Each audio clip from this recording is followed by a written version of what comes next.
Welcome back, Dr. Swami, to our weekly interview. But before I begin, I'd like to talk to you. I see an interesting portrait at the picture behind you. Can you tell us what this is?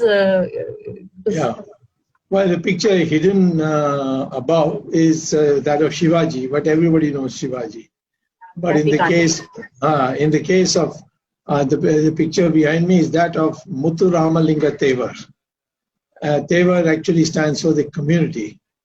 And he broke the back of the British when in 1937, see, the British always held the view till 1937 that the whole of India may get independence, but Tamil Nadu will stay with British Empire because of the Dravidian movement led by Ramaswamy Naikar, who was a total toady of the British. So when the provincial elections took place on a limited electorate in 1937 all over India, in Tamil Nadu, Muthuramalinga Thevar was asked by Sardar Patel, and my great-great-grandfather Satyamurthy, who was actually the founder of Congress Party in Tamil Nadu.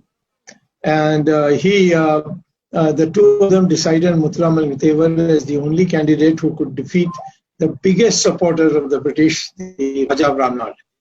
And he stood, and despite all the obstacles, Muthuramalinga Thevar defeated him. In fact, he never went to the constituency because the British issued a warrant for his arrest. So without going to the constituency at all, he defeated him, and that broke the back of the British. And the British then, the governor in Madras sent a cable to Britain that now we have no hope in Tamil Nadu also. So such a great hero, but he supported Subhash Chandra Bose and founded Subhash Chandra Bose's party in Tamil Nadu called Forward Bloc. And this irritated Jawaharlal Nehru no end. And therefore what happened was that Jawaharlal Nehru and Kamaraj, through Kamaraj, who was an obedient servant, so to speak, they filed a false case against him after 1947 and sent him to jail. And by the way, he was elected to parliament about 3 times without even going to his constituency with the biggest margin. So he was a national hero, but in jail his health failed, and then ultimately when he came out, he died. He was a great social reformer. He took the scheduled castes to Meenakshi temple and broke the barrier and so on. So nobody knows of him. So I thought we have so many statues in parliament, why not Muthuramalinga Thevar's? And the then Prime Minister Indur Gujral asked me, who is Muthuramalinga Thevar? Is he your relative? Now, sweet. This is something that half of the North is going to ask you. And anyway, I got it through, and the statue stands in one of the pathways to the inside the Parliament building. There's one corridor which goes to the library, and from library to the outer circle of the Parliament. And that's where the 3-4 statues are there. And I think Annadurai statue is also there. Satyamurthy statue also I put next to Muthuramalinga Thevar. So he's a great hero, and people blindly vote in his name even today.